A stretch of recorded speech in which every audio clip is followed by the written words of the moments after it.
So I hope that you clearly hear me. Is everything okay? Yes, we can hear. Okay, perfect. Okay. Thank you. So another interesting example. So yeah, last time what we saw, let me just quickly tell you what we did last time. We present the classical formulation. So last time, just to recall what we did, the first lecture, lecture 1, we present the classical formulation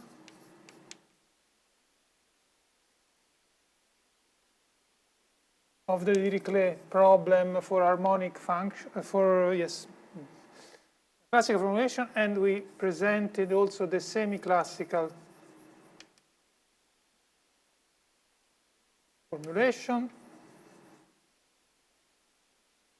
And we saw that there is a strong relation between the two, but they are maybe not completely equivalent. Okay. Today, let me go on with some example to show that the situation is rather delicate. And consider the following example.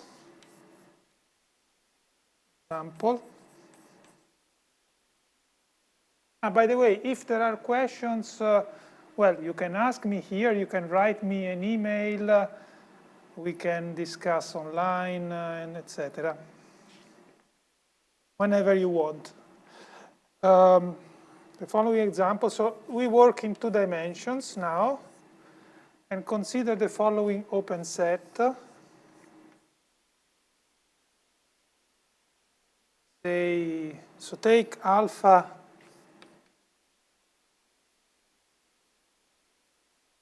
between 1 and 2. Take alpha between 1 and 2, and consider the set, following set essentially.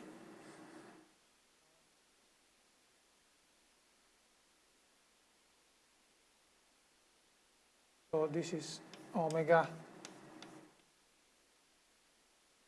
This is radius 1, and this angle is alpha, is pi alpha. So rho theta, such that rho is in 0, 1. Rho is in 0, 1, and theta is between, say, 0 and alpha. Okay. So this is what is the regularity of this domain. Omega is of course not C1. The boundary of omega is not of class C1 because here there is an angle, but it is Lipschitz.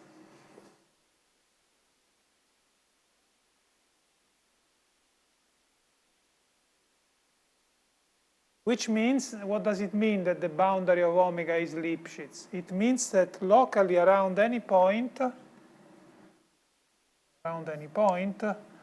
the boundary of omega locally, say this part here, or this part here, or say this part here,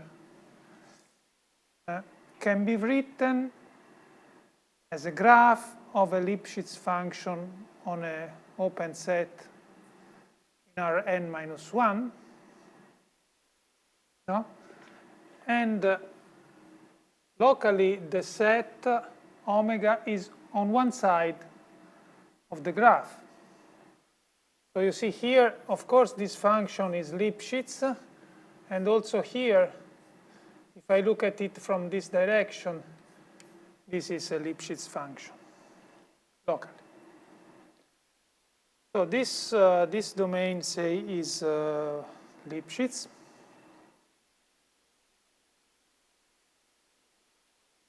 Not C1, but it is Lipschitz. And consider the function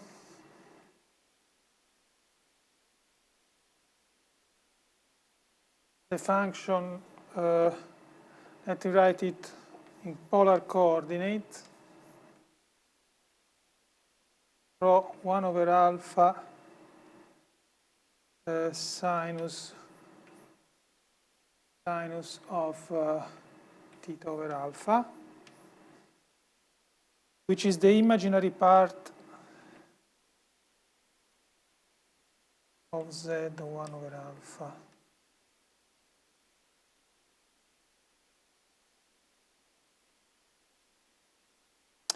So what happens to this function here?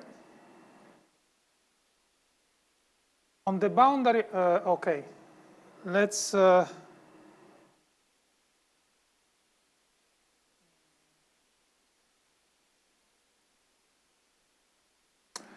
take, for simplicity, omega unbounded. This is even simpler. Take omega like this.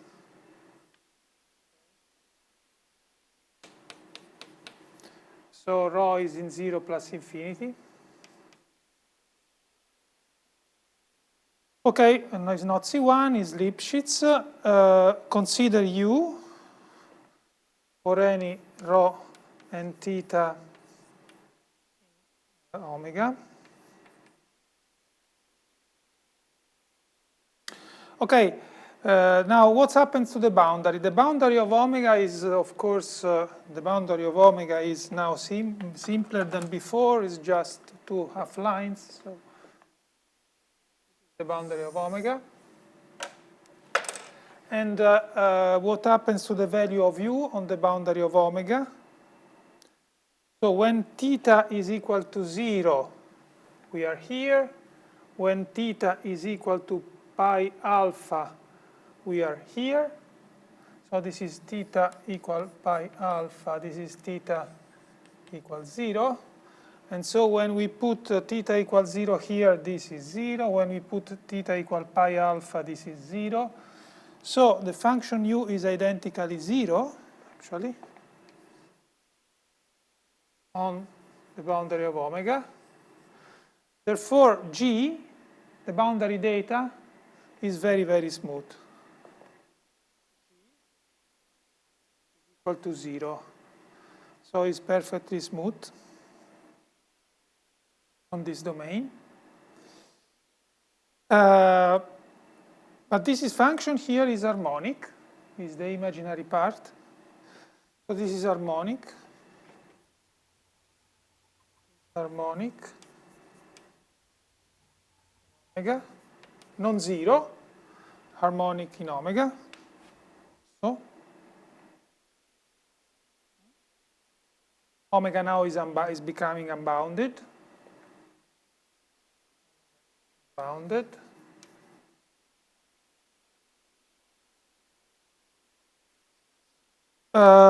U is harmonic in omega, and let's see what happens to the gradient of U. So we know that we used already yesterday that this is equal to d rho U square plus 1 over rho square d theta U square.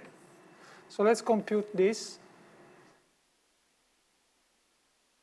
See, d over d rho U is equal to what? It is equal to some constant here, 1 over alpha, rho 1 alpha minus 1 sin theta over alpha. And what happens here is, you see, now alpha is between 1 and 2. So 1 over alpha, so while alpha is between 1 and 2, alpha is between 1 and 2, so 1 over alpha is between 1 over 2 and 1, and 1 over alpha minus 1 is negative. So here there is something at the denominator that blows up when rho goes to 0. Which means that U is not Lipschitz, the gradient is blowing up, so not Lipschitz.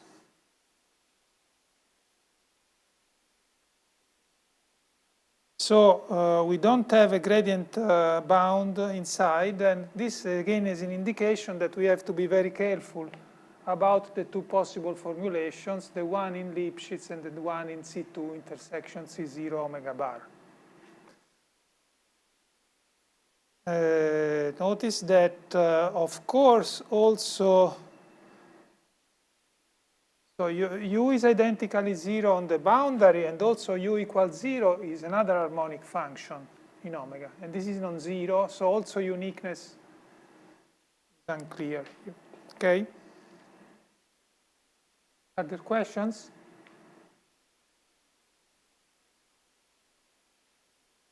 So concerning uniqueness, maybe we can do, what about uniqueness? What about uniqueness? So, sorry, I have to do a comment on this. This strange behavior is due to the fact of the presence. Now, the boundary condition is extremely smooth. It's not the example of last time. Last time, the example was based on a strange continuous boundary condition. And in the last Hadamard example, the boundary was perfectly smooth, but the boundary condition was somehow not so smooth, right? Here we have another situation. Now the boundary condition is extremely smooth because it is identically 0, but it is omega which is not completely smooth. No? Besides being unbounded, not only unbounded, but it has also a corner here. And you see, if I want to modify this example on a domain like this, then this example does not work anymore. Because that means that alpha is between 0 and 1, in this case. Alpha is in between 0 and 1 now. And this means that 1 over alpha is between 1 and plus infinity, and when I do this, this is positive. So I don't have any kind of blow up of the gradient in that case. So the situation is that it seems that bounding the gradient inside of the solution, of a solution, seems to be related to the presence of a corner here, but not any corner. This corner somehow is reentrant.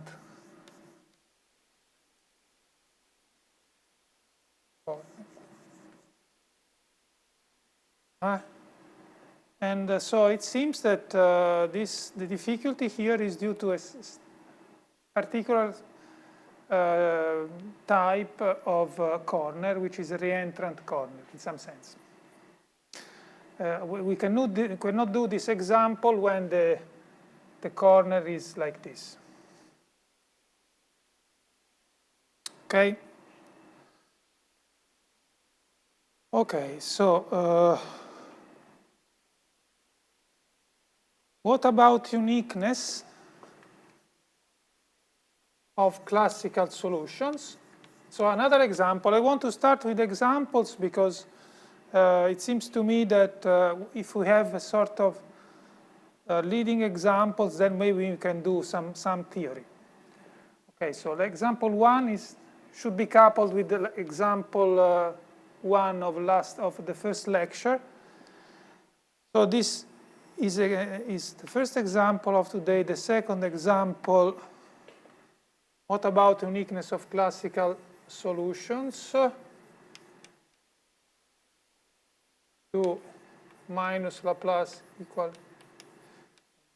G.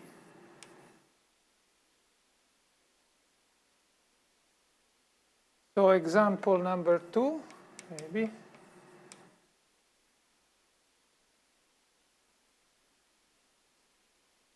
So consider an unbounded domain. In particular, say in 2 dimensions for simplicity. Take the half plane, positive half plane.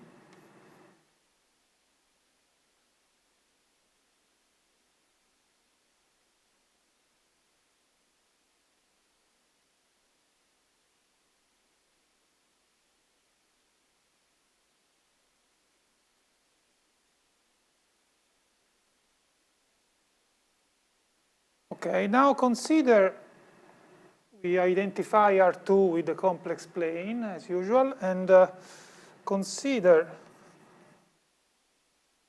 any holomorphic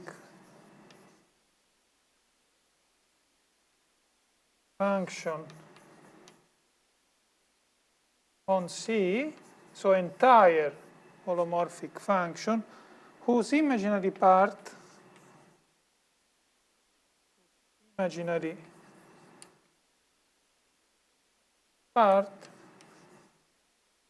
is 0 on the real axis.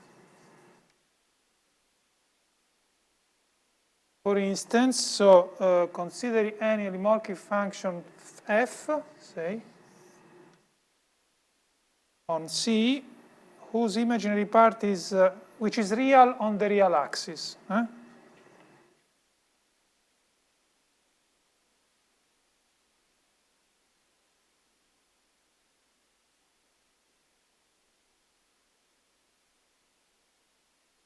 There are such functions.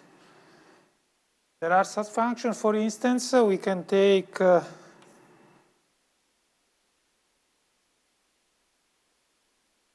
fz equals z is holomorphic, entire holomorphic.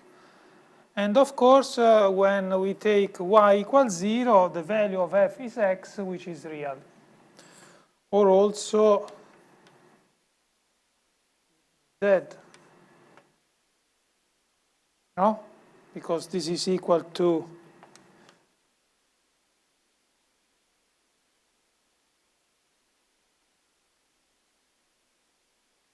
and so when y is equal to 0, on the real axis, this is equal to e to the exponential of x. What does it mean? This means that if I take now the imaginary part of f, take now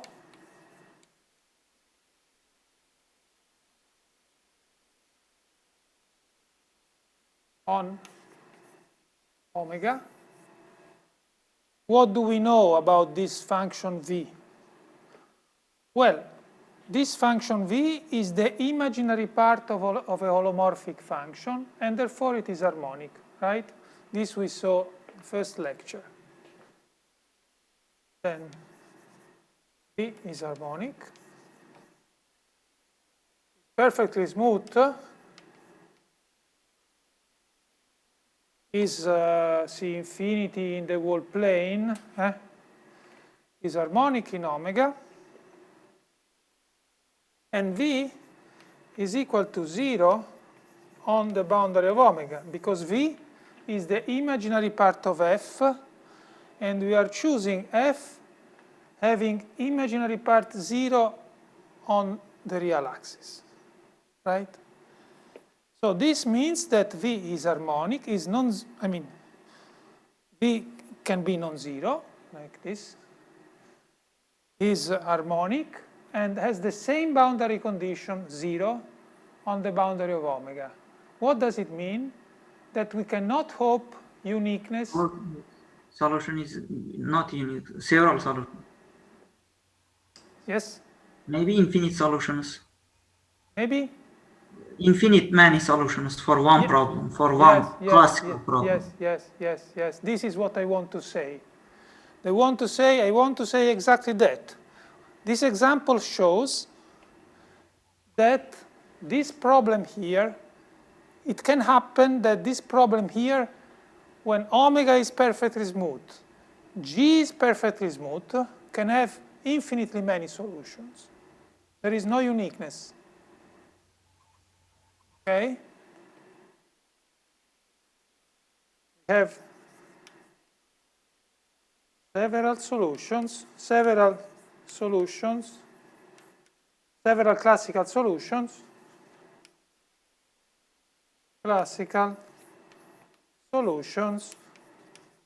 of our Dirichlet problem, meaning harmonic and with the boundary condition. Several classical solutions of our Dirichlet problem. So this is another example that should, just to say we have to be careful on what we want to prove. This example, I would say, is related to the fact this is due somehow. Notice that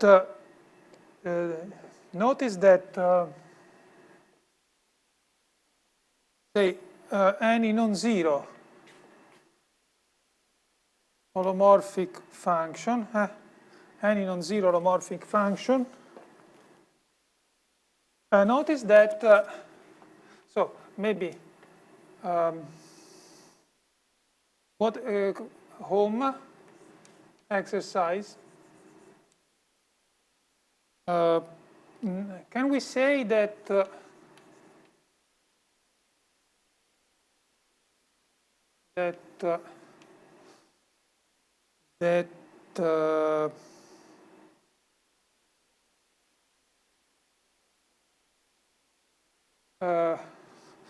so what I want to say is that these functions at infinity cannot be bounded. Okay, but maybe it's better to, because there is behind there is another theorem. I don't know if you did it in complex analysis. Okay, no. Let us stop here concerning this example.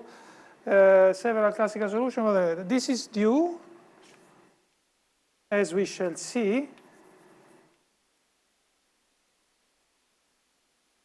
to the. Can you tell me? Can you imagine why we can do this example? Smooth domain, smooth boundary condition, smooth classical solutions, but there is no uniqueness. Can you imagine why this can happen? What is the missing assumption here?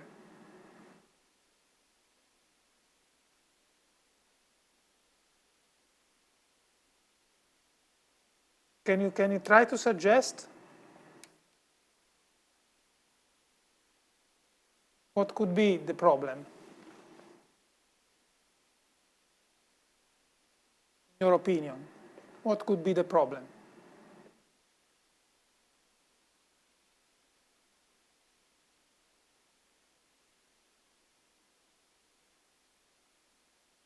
Okay, maybe I tell you if you don't worry. I mean, this is due to the fact that omega is unbounded.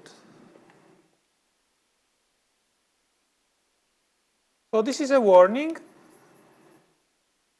This is a warning. Not only we have to be careful about smoothness of our initial data, which means smoothness of omega. Smoothness on G, boundary condition. But we have to distinguish also the cases when omega is bounded or omega is unbounded. Okay?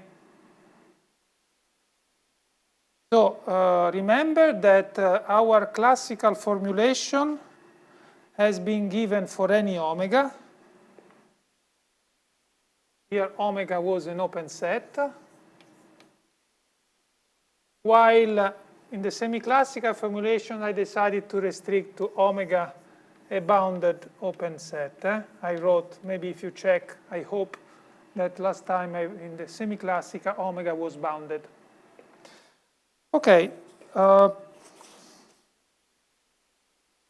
Now I think that I will continue to try for a while, for some lecture, I don't know how many, but I will continue to try to make the analogies between classical and semi-classical in order that you will have at the end of the course at least 2 points of view of the same problem. As I said, there are not only these 2 points, there is another one which is very important, which is sort of weak formulation of the semi-classical. Let's see, probably there will be time to study that problem, but to do that we will need Sobolev spaces. So, and for the moment I want to avoid some non-trivial parts of functional analysis. Okay, Sobolev spaces in particular. So I will try for the first lectures, I will confine myself to work in classical spaces, essentially. Okay? Is everything clear? Can I go on? Are there questions? Okay? Yes, everything clear. Okay. The important is that you can follow, because if you don't follow, immediately stop me. If maybe I'm writing something wrong, or telling something which is not clear. Okay.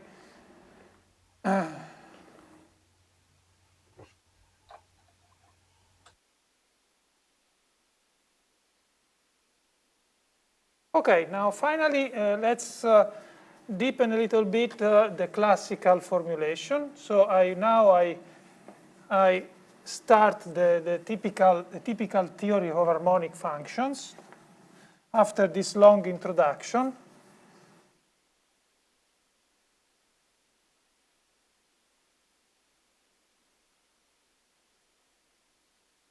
And so we need some definition.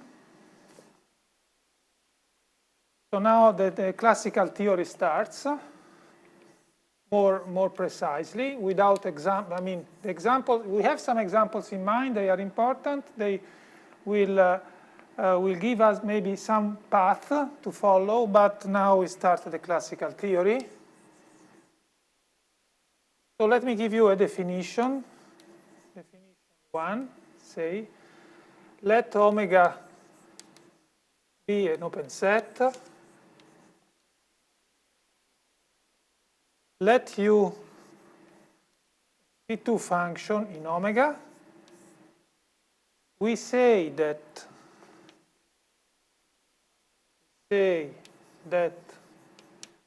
U is a classical subharmonic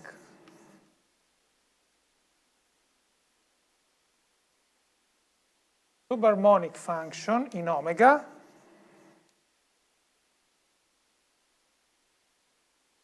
Okay, sometimes I will omit to say in omega if it is clear from the context. And sometimes I will omit to say classical if it is clear from the context, right? Classical means that we are in this functional space. If Laplacian is positive. Sorry? Laplacian is positive. Laplacian is positive. Just we have inequality. Not positive is non-negative. Okay, so minus Laplace of U x is less than or equal than 0 for any x in omega. Okay, what you are saying is the so-called strictly subharmonic. So that was essentially correct, what you said, of course. So we say that is a classical strictly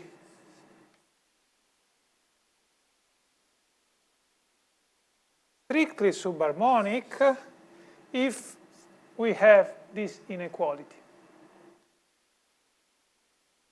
We say that U is a classical superharmonic.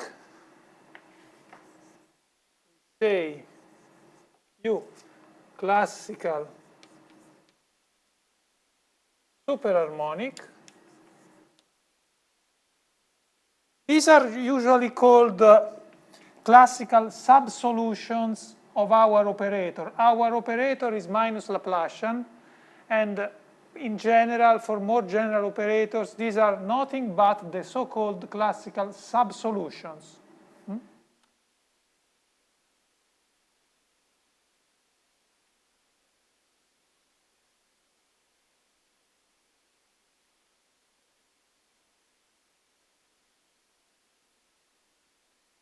Of minus Laplacian. U is a classical superharmonic function in omega. And then here you can imagine if minus Laplacian of U of x is larger or equal than 0 for any x in omega. And strictly superharmonic if the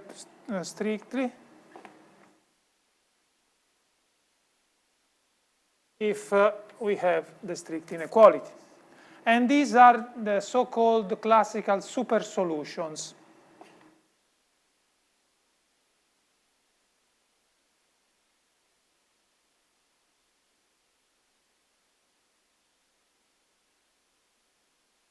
Of our operator. Finally, we say that U is harmonic.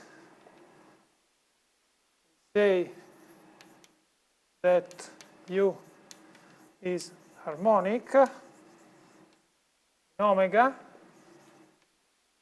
if it is at the same time a classical subsolution and a classical super solution, a classical subharmonic and the classical superharmonic function in omega at the same time if, therefore, this must be equal to 0 for any x in omega. Okay? This is, we know, is called the Laplace equation, so we are asking nothing but solutions, C2, smooth solutions of our PDE. Okay? So remember, why, for me, it's better to use minus Laplacian instead the Laplacian, in my opinion.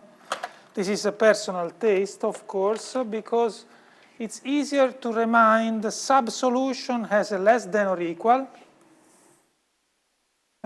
If I put a minus here, sub-solution has a less than or equal, and superharmonic have a larger than or equal. So it's easier maybe to remember somehow, in some sense. Okay? What some of you was saying that he was saying Laplace of U larger or equal than 0. It's okay, of course it's the same, no?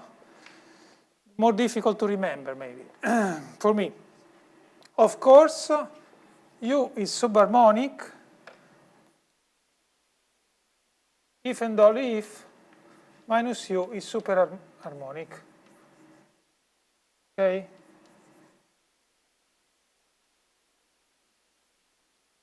Okay? Now, let's try to make some examples, just to remember what does it mean subharmonic, what does it mean geometrically, because if you don't have any geometric picture, this remains a little bit not tangible. How can I say? So I don't know how to say. For instance, in one dimension, n equal 1, say, we have a C2 function, say, and we know that minus U second is less than or equal than 0. Convex functions. Strictly convex functions. Not strictly. Just convex. Yes. Just convex function, exactly. If it's strictly that inequality, then strictly convex. Yes, yes, exactly.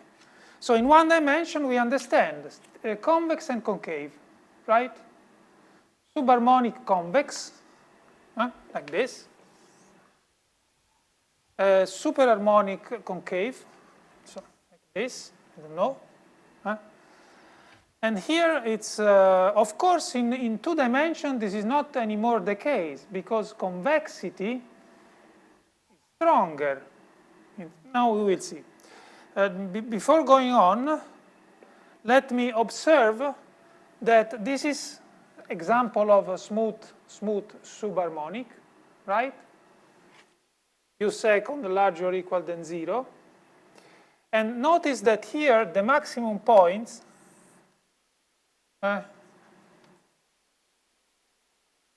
this, at least in this picture, are attained at the boundary. And I think it's general fact for subharmonic functions. Yes. Maximum principle. We have maximum principle. Yes, this was to motivate the maximum principle, but maybe you already know, but maybe I don't know the other student, I don't know, maybe she doesn't know. Just to start to have some intuition. Okay.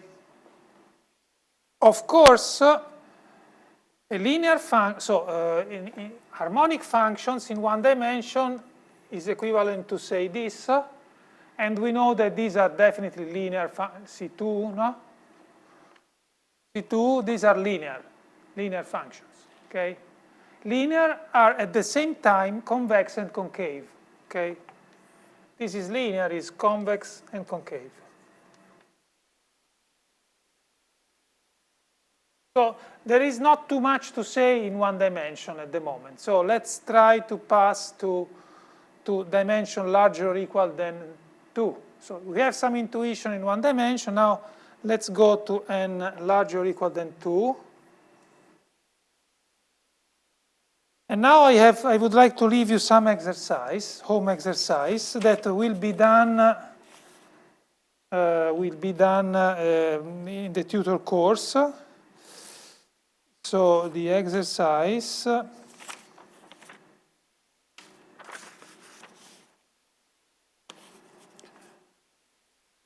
okay. As I said, convexity is stronger, so let U, suppose that omega is convex, and take U C2 omega convex, then U is subharmonic.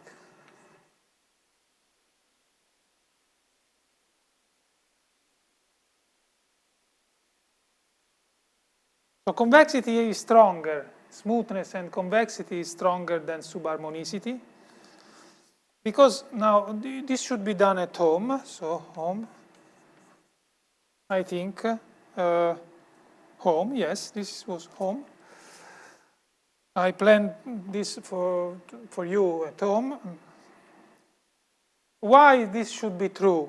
Convexity, when you have a sufficiently smooth function like this, convexity is something related to the sign of the Hessian of U. And this is stronger than saying something on the sign only on the trace of the Hessian. The Laplacian is the trace of the Hessian, and this is a condition only on the trace of the Hessian, while convexity is a condition on the sign of the whole symmetric matrix Hessian of U. So it's clear that in some sense, if I know something on the sign of the whole matrix, I should be able to deduce something just on the trace of the matrix.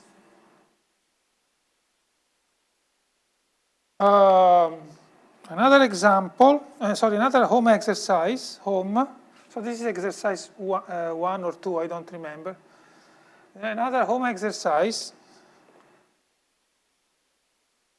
home. Okay, let omega be open. You C2 omega harmonic. F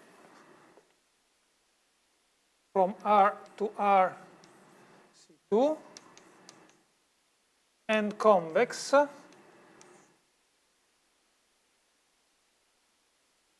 Then show that if you compose F with U, is subharmonic.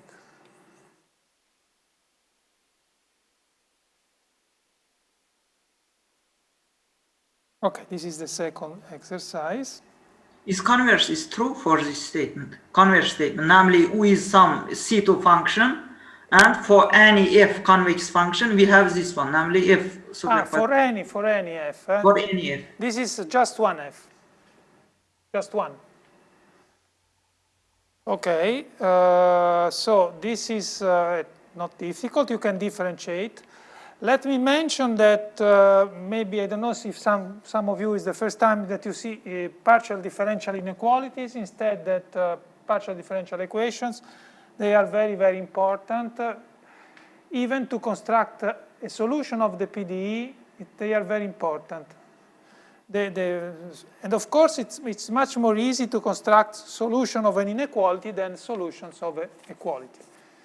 Finally, let me give you a trivial, home, again, home. The linear show that, okay, if A is a vector and B is a number, then this is harmonic. Well, this is quite, A scalar product X plus B linear function is harmonic. And if F0 is a point, is harmonic in Rn. Maybe less trivial is to show that if x0 is in Rn, then u of x, sort of paraboloids,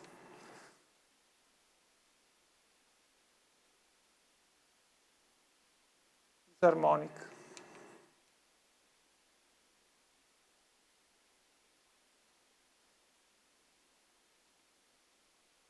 This is the norm, the Euclidean norm square. Euclidean norm square of that vector. Okay, these are the exercise. Okay. Okay, now to go on, I want to tell you some. So here we have understood a little bit something about subharmonic and superharmonic functions. Let me go on to tell you something about harmonic functions in 2 dimensions. We know that 2 dimension is special because there is a strict relation. We already saw this a little bit. A strict relation between harmonicity and holomorphicity. Okay. So, and there is indeed a very strong relation. So, for some time from now on, let's work from now on. Let's suppose n equal to 2. Okay. Okay, so we have seen that if f is, we have seen last time that if f is holomorphic and if f is holomorphic, then u and v are harmonic. Okay, this is this we saw last time. It's not difficult. Just check if you have smoothness enough. You can differentiate essentially the Cauchy-Riemann system. Now, I am asking, what about the converse? Is it possible to say that if I have u and v harmonic in omega, can I say that f is holomorphic? If I have u and v C2 harmonic in omega, and then I construct u plus iv, can I always say that this is holomorphic? If this function satisfies Cauchy-Riemann equations, or just if we have one harmonic function, then we can get holomorphic function that it's corresponding to this harmonic function. Namely, we have harmonic function and we construct a function, galomorphic function, that real part of that galomorphic function is just our harmonic function. So yes, let me tell you maybe in a slightly different way. So now the question, the more interesting question maybe is the opposite. What about the converse of this arrow? So this is what we want to inspect a little bit now. What about this implication? Okay, let's again try to do some examples. For instance,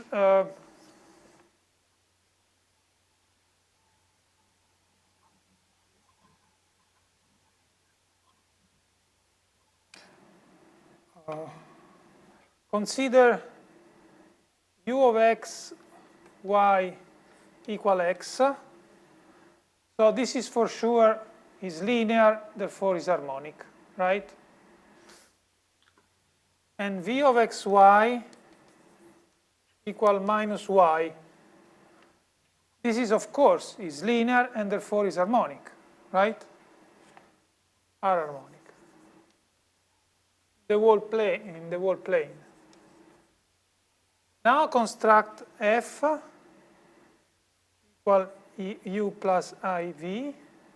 But this couple doesn't satisfy Cauchy-Riemann equations. Exactly. So this is what is equal to x minus iy. So f of z is equal to z bar. Right? Is this holomorphic? No, it's anti-holomorphic. Yes. No. Is not holomorphic. We can check if you want. Well, the problem is the dependence on z bar, no? Because holomorphicity is d over dz bar equals 0, no? So this makes a problem, of course.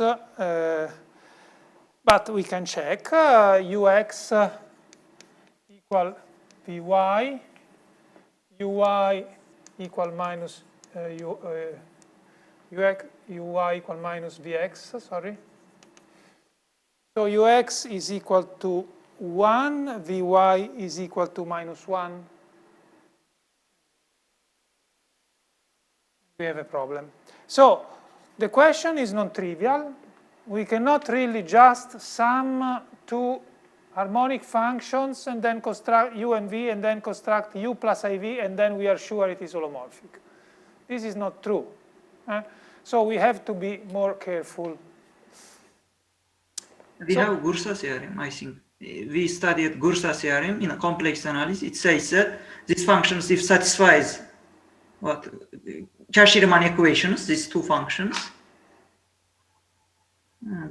Yeah, of course, you have to try to solve the Cauchy-Riemann system. So this is, of course, it's not so easy. But let me tell you something that maybe it's doable with not too technically complicated tools. And so we can do the following proposition if you want. Proposition.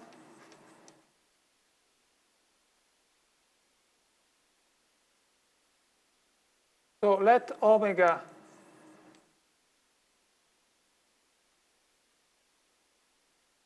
be open and simply connected.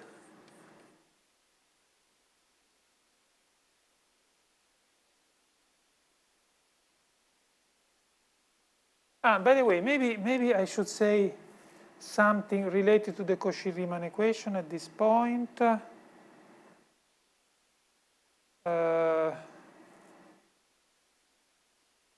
No, it's not necessary to do that now. So let omega be open and simply connected. Let u be harmonic. Harmonic in omega.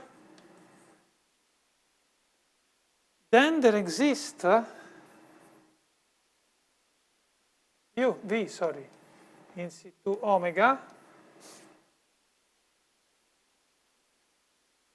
harmonic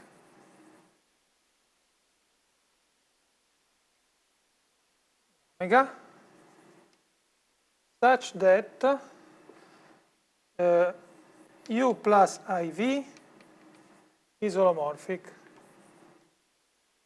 in omega. Okay, I don't want to repeat all in holomorphic.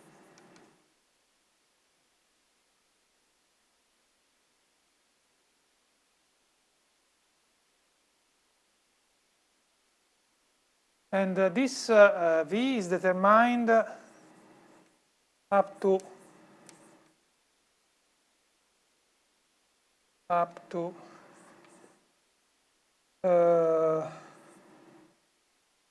an imaginary constant.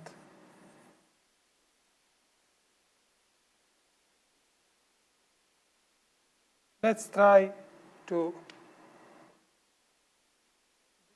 maybe you already know this result. Try to prove this proposition. We solve partial differential equation, linear partial differential equation of order 1 just. Yes, exactly. So we have to, so the proof, let's see one proof.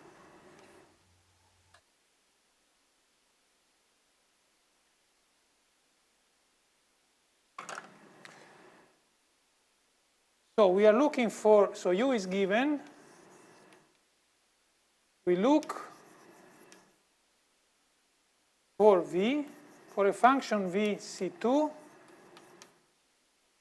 such that Ux is equal to Vy, Uy is equal to minus Vx in omega. Okay?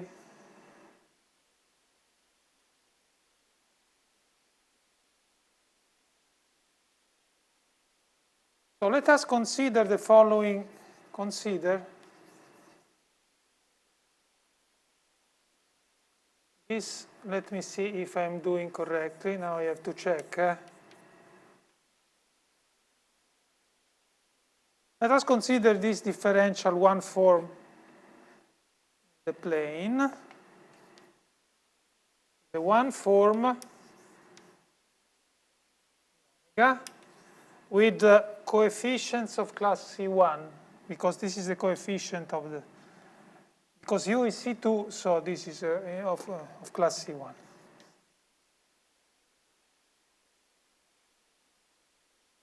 So what can I say about this form? Is it one form in omega? Is it closed? So can we say that omega is closed, which means can we say that this is closed in omega? What does it mean that a one form is closed? Well, maybe you have already seen this in the elementary courses in analysis, or I don't know, into algebraic topology, when you do the cohomology or whatever, but it means that the differential of omega is 0, right? What does it mean here? It means that the derivative of u, this with respect to y, no, sorry, with respect to x, sorry, this must be equal of the derivative of this with respect to y, no? Why is this so? Maybe you know, but let's recall that the omega, how can we compute the differential of a form? Well, we have to do the differential of this. The differential of this has a dx, which is killed by this, but there is a dy, so is minus the uy over dy, dy dx, and then I have a differential of this, dux over dx plus dux over dy dy. The dy is killed because there is already one dy, and so this is equal plus dux over dx dx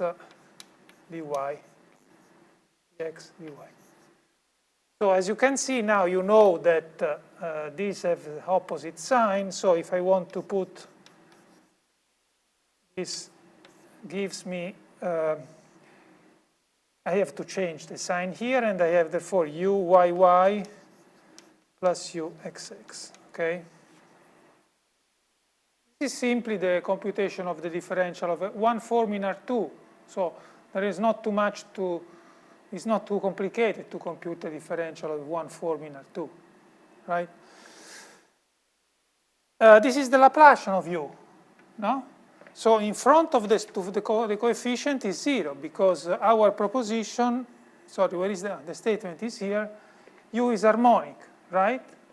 So the Laplacian of u is 0, which means that this object is 0 in omega, which means that the omega is 0 in omega. Yes, so this is here. The answer is yes.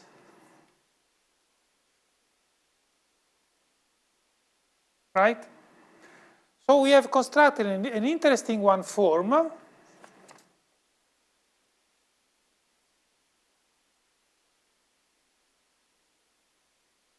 Which is closed in omega. Now we have to use a topological assumption. We have not any open set, but a simply connected open set. And there is a famous result that says that any closed form is exact. right? So in omega. So due to our topological assumption on omega, we can deduce that not only omega is closed, but it is also exact. What does it mean exact? Let me recall you. It means that by a famous result, maybe Poincaré-Lemma, in general, much more general than this, omega, since omega is simply connected, it has no holes somehow. Since omega is simply connected, then omega is exact in omega, which means there exists a potential, so phi1, such that omega is equal to d phi. Maybe I should call it dv. V. Let me call it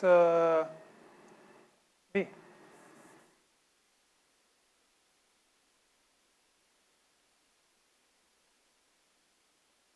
What is dv? dx dx plus dy dy in omega. So that form there is equal to a differential of a zero form of the function v.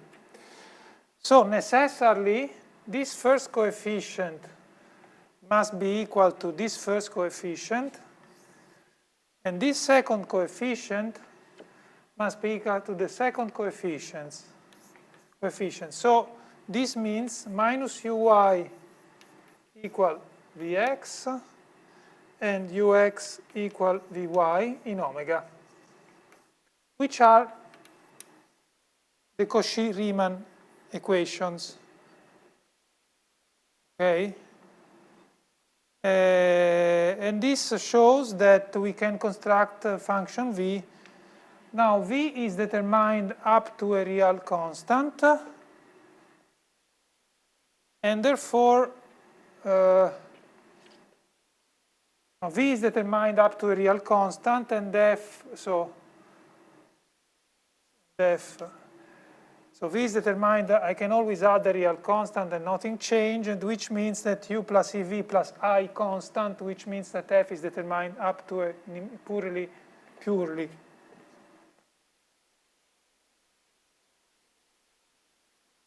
imaginary constant.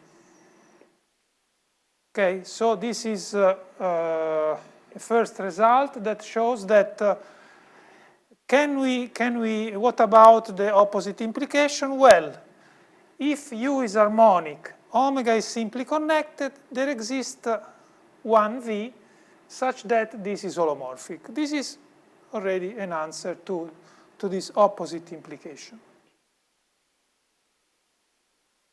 Maybe I can give you a home exercise.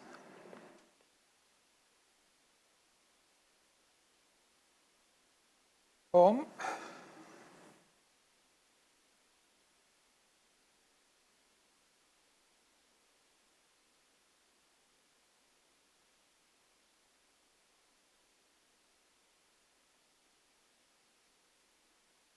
Home exercise.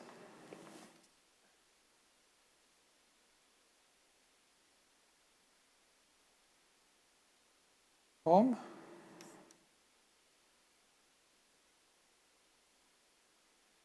Okay, F equal U plus IV is holomorphic in omega if and only if I can construct two one forms, U dx minus V, this is trivial sort of exercise, but V dx plus U dy, uy equal, yes, if and only if these are closed.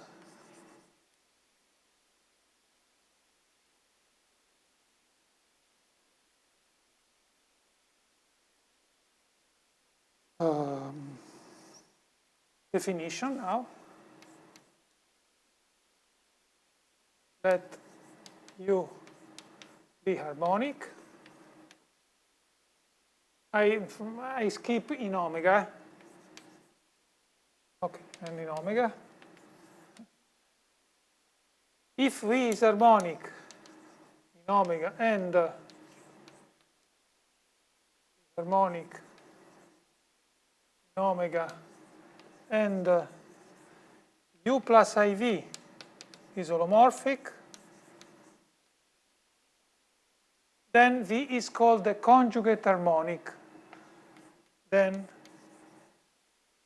V is called conjugate of U. And so we have seen, we can summarize the previous proposition. We have seen that an harmonic function on a simply connected domain always has a conjugate. Hence, a harmonic function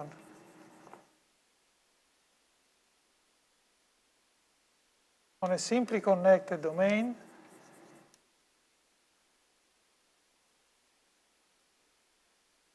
always admits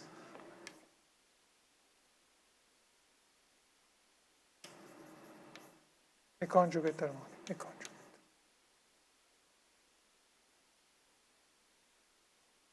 Okay, this is the content of the previous lemma. And now I want to give you another home exercise.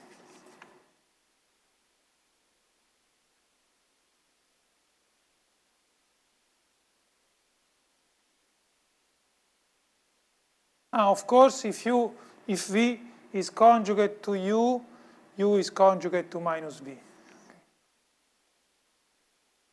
Okay. Let omega equal C minus 0 and U of xy equal x, sorry, omega.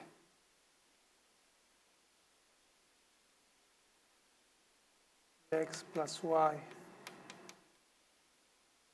y, omega I is minus y dx plus x.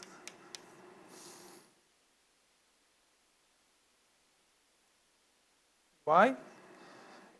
Okay. These are coming from show that that omega I are closed.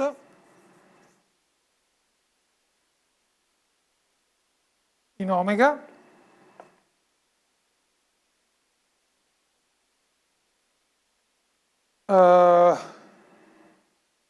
Therefore, F,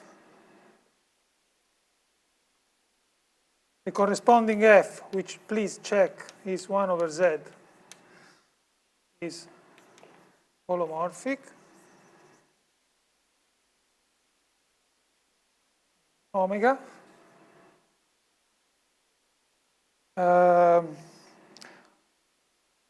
Show that also omega I is exact, omega R is exact.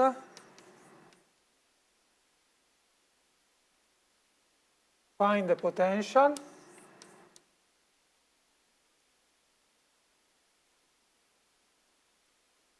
But omega I is not exact.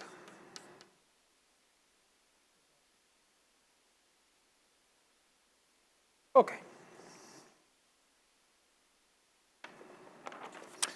And the final exercise, home exercise, all these exercises will be done in the tutor course.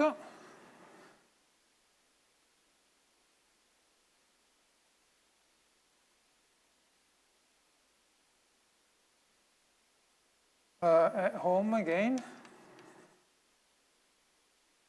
Okay. To find harmonic function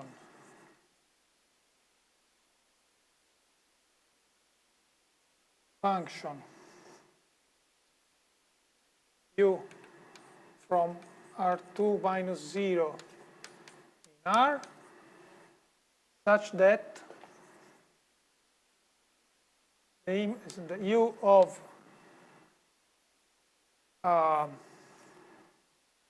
b rho minus 0 is unbounded for any rho.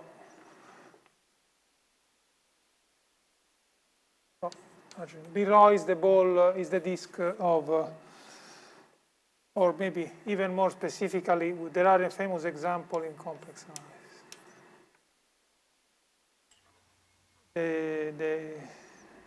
The image is the wall R for any rho positive. Okay. For example, we get what imaginary part or something for f 1 over z. Is it solution? Maybe for the exponential of 1 over z is better. Some sort of essential singularity. Yes. Oh, yes. Okay, now finally we can start the classical theory, so we can now leave the 2 dimensions, so we can go on qualitative properties of our PDEs, PDE or partial differential inequality. And we start with the famous, one of the most important tools in second order elliptic and parabolic PDEs, which is, as some of you also already mentioned, is the weak maximum principle. Weak maximum principle. Okay, so I cancel everything, and then because I want to do also the analogy with the variation with the semi-classical approach, so before maybe going to the maximum principle, we can try to do some. I can tell you something on relations between sub-solutions. Is there? So the question is now. There are 2 questions. So let me open a parenthesis because before going to the maximum principle, so the classical weak maximum principle, let me open a parenthesis. And the parenthesis is the following. Now let's switch attention to the semi-classical approach. That is a minimization problem. It somehow is, in some sense, more intrinsic because we need just to compute 1 derivative because our energy depends only on 1 derivative, on the gradient, and we don't have to write the Laplacian. But on the other hand, we can miss some solution if these solutions are harmonic with infinite energy, as we saw last time. So, I mean, matter of taste. But so last time, so going back to the semi-classical now.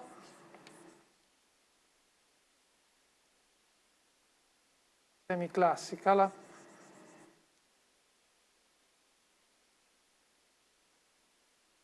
approach, we saw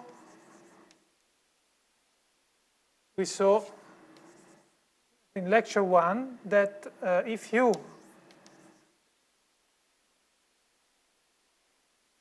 intersection Lipschitz is a minimizer, then U satisfies is a classical. We saw that so omega bounded. Suppose that omega is bounded now. We saw that if U is C2 is a minimizer, then U is a classical solution. The classical solution of our Dirichlet problem.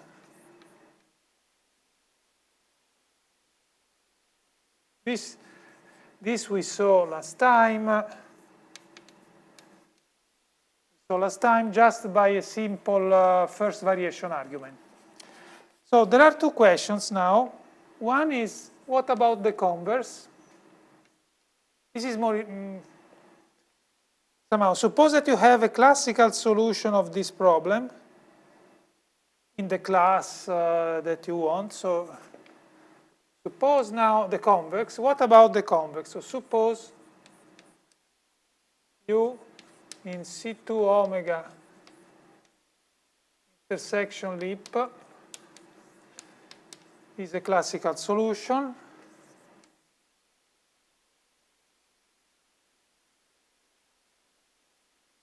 Can we say that U is a minimizer of our Dirichlet energy?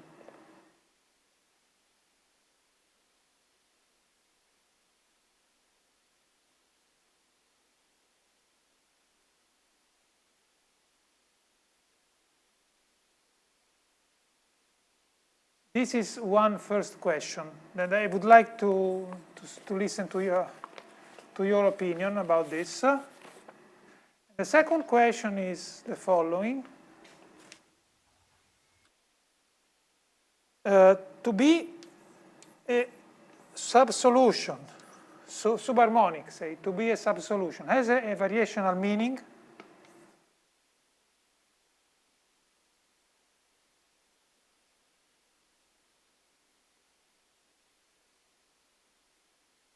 Can we imagine the analog of being a subsolution, a subharmonic function in terms of just the Dirichlet energy, or not? So this is. Do you have some answer to this? Maybe this is this has some hope.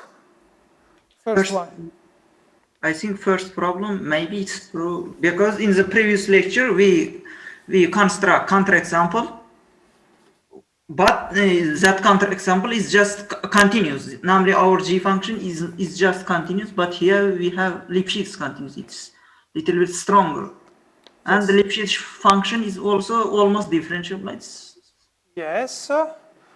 Well, but you need some structural assumptions on your energy. So let me remember that the energy, the functional, or what maybe, I am not a physicist, I'm calling it energy, I don't know, let me call it functional energy, I don't know, it's this, remember, is this object here, the Dirichlet functional. This has an important property, a very important property here. The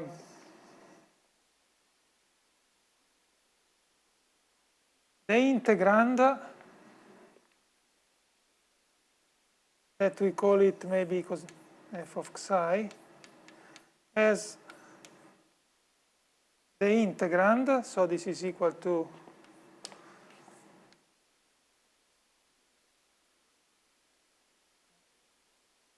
has a very special property, which is convexity.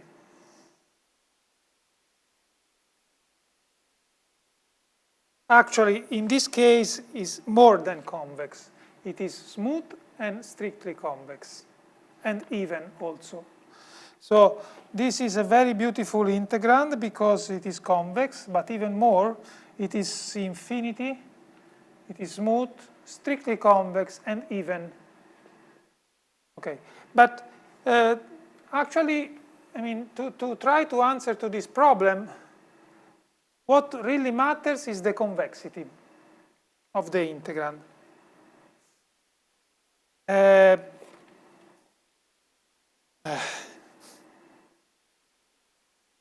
Why? At least intuitively, why should be so? So we have seen last time that if I have a minimizer,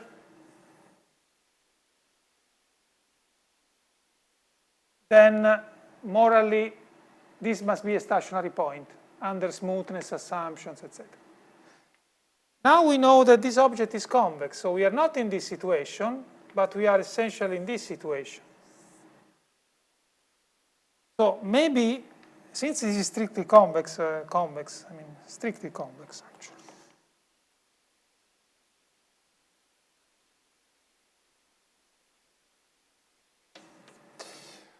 maybe there is a hope to say, if I have a convex function, say, and I have a smooth convex function, and I have a point where the differential is 0, maybe this must be a minimum point, which is true, typically. It's true. So if there is a hope here, convexity must be used, actually. Okay? And now, to be a subsolution has a variational meaning. So I would like to leave you this as a home exercise.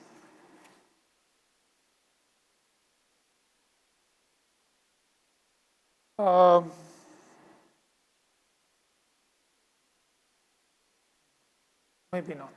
Okay. Let's try to answer to 1.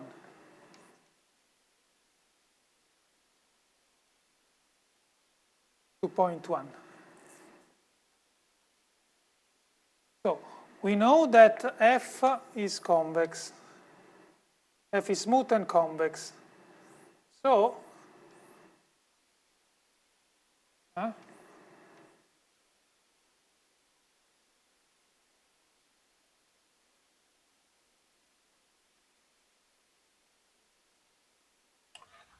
Tau minus psi.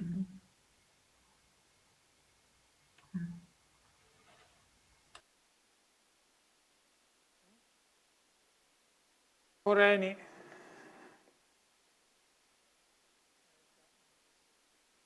right? Do you agree with this? Convexity, smoothness? Yes. It's clear, no? Because if I take, what is this? This is the equation of the tangent plane at the point psi, f of psi in the graph, right? So if I take a point psi, f of psi, I can write the tangent. I have a smoothness of f. I mean, f is smooth. It's not like this. Convex but not smooth. It's very smooth, so I can write without problems the gradient. And I always have this. This. Actually, f is also explicit. So one could also write it more explicitly, recalling that this is nothing but psi. This is psi square over 2, eta square over 2, etc. But it's better just to write it somehow more generally, the convexity property, so we know that the convex function is above its tangent planes. No? Do you agree? Or not? Clear? Yes. Also, Rahama, it's clear for you? Yes. Oh, perfect, thank you. Okay, now take any function v.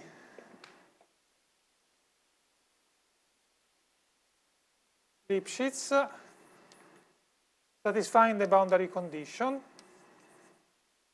We are in the semi-classical formulation, remember? And so we can apply this to so U is a classical solution, so we can apply this to psi equal grad U and V and eta equal grad V. So what do we get? What do we get? We get that the integral of, so this is f of grad v, f of grad v, right? So f of grad v is just grad v squared over 2, must be larger or equal than, this is grad u, is our solution, our harmonic function, so larger or equal than 1/2 grad u squared over 2, plus, as I said, I want to use convexity in some sort of, so, and this is equal to grad f, this is f, so grad f is the identity, So this is larger or equal than this plus scalar product of grad V and eta grad V.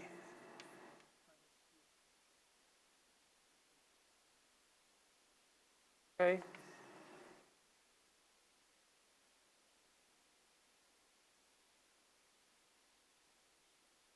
Okay, scalar product.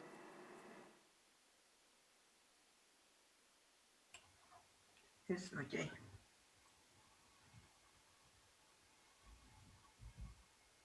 Okay.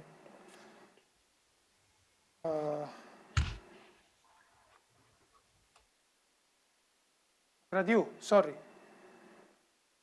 Grad U.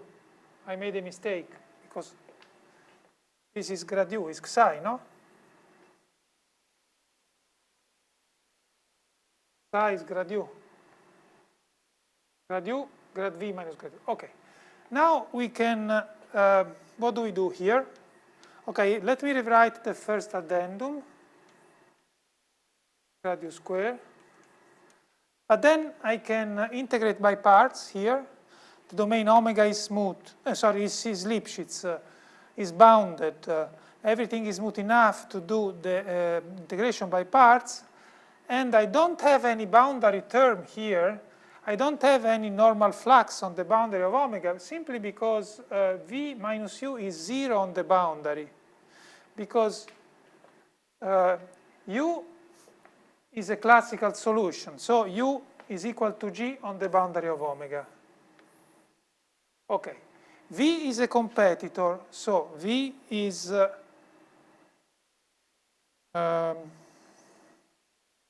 V is equal to G on the boundary of omega. So V minus U is 0 on the boundary of omega.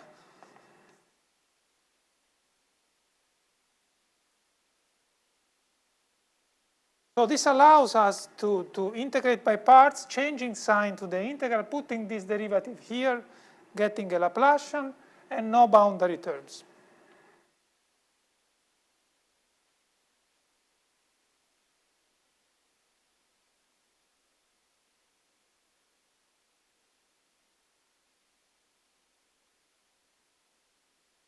Okay, now what do we know? Well, by assumption, U is harmonic, right? So the Laplacian of U is 0. Which means that this term is not present, actually. So which means that we have just what we have proven. Now forget about the intermediate terms. We have proven that if I have any Lipschitz function satisfying the boundary condition, then its energy is always larger or equal than the energy of the harmonic functions. Which means that this is a minimizer. Okay, so as I said, this maybe was a too difficult exercise. Convexity is important here, otherwise there is no hope. Now, so this under smoothness, we have smoothness of the integral, smoothness enough of the functions, it's bounded domain, whatever. Essentially, the moral is that under all these assumptions, a minimizer, if and only if, is a stationary solution, stationary point. But only under this long list of assumptions, finite energy and so on. And now we can conclude today with, and this is quite nice, is that to be a subsolution essentially has a variational meaning. So let me give you a definition that we will inspect the next time, tomorrow, which means tomorrow. And then we will go back to the maximum principle, weak maximum principle, both on the classical viewpoint and on the variational viewpoint. So let me now try to go in the direction of answering yes also to this second question, okay? So yes, both for first question and yes also for the second question. I need a definition, which is the analog of sub and subharmonic, or if you want, sub-solution and super-solution, but only looking at the energy, not at the PDE. So in some sense, at a higher level, without too many derivatives. So definition.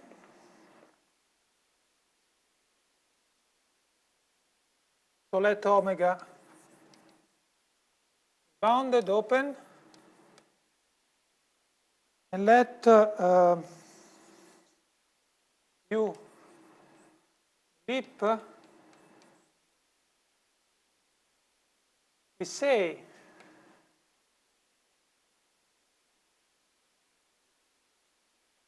omega,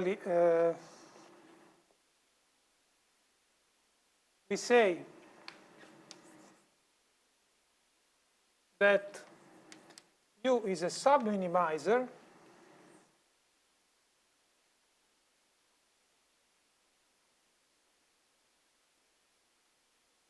of f if the energy of u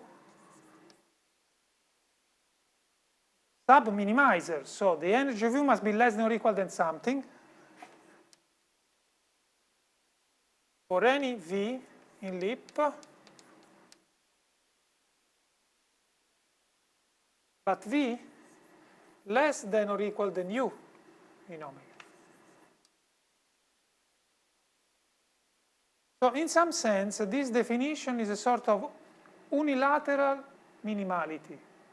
So u is minimal only if you compare it with the v which is not above u. Okay? We say that u is a super minimizer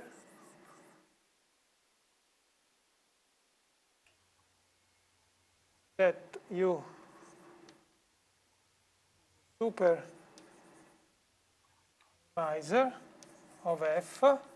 Sorry, what is f? F is functional? Yes, is yes. Thank you. F of v is the Dirichlet energy. Thank you for the...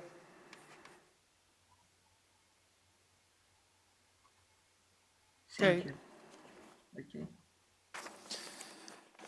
Okay, we say that f is a super minimizer, that u is a super minimizer of f if, again, minimizer, so its energy is less than or equal than something, and then you can imagine now you can compare its energy only, I mean, it is less than or equal, but only you have to change this inequality here.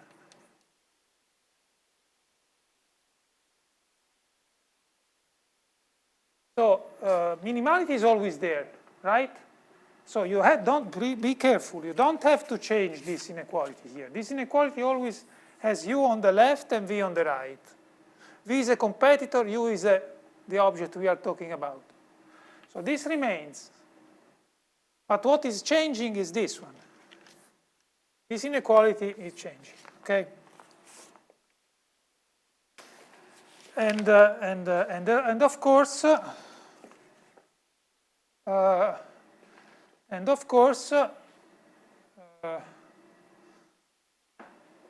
have to add something here. V equal u on the boundary. Competitor is with the same boundary condition. Boundary of omega. V equal u on the omega. So I compare u with v unilateral, so v less than or equal than u, with the same trace as u on the boundary of omega, of course. And then we say, of course, that u is a minimizer if and only if it is at the same time a sub-minimizer and a super-minimizer, no? So if u is a sub-minimizer and a super-minimizer, then we have that it is possible to prove that it's a minimizer. Okay. So the next lecture, I think I want to show that this first definition here is very strictly related to be subharmonic, okay? So to be a subminimizer is very close to be subharmonic, okay? So this is the aim of the next lecture, and then we will start to inspect the maximum principle, only weak for the moment, maximum principle, classical and semi-classical. Thank you for the attention. Yeah, thank you.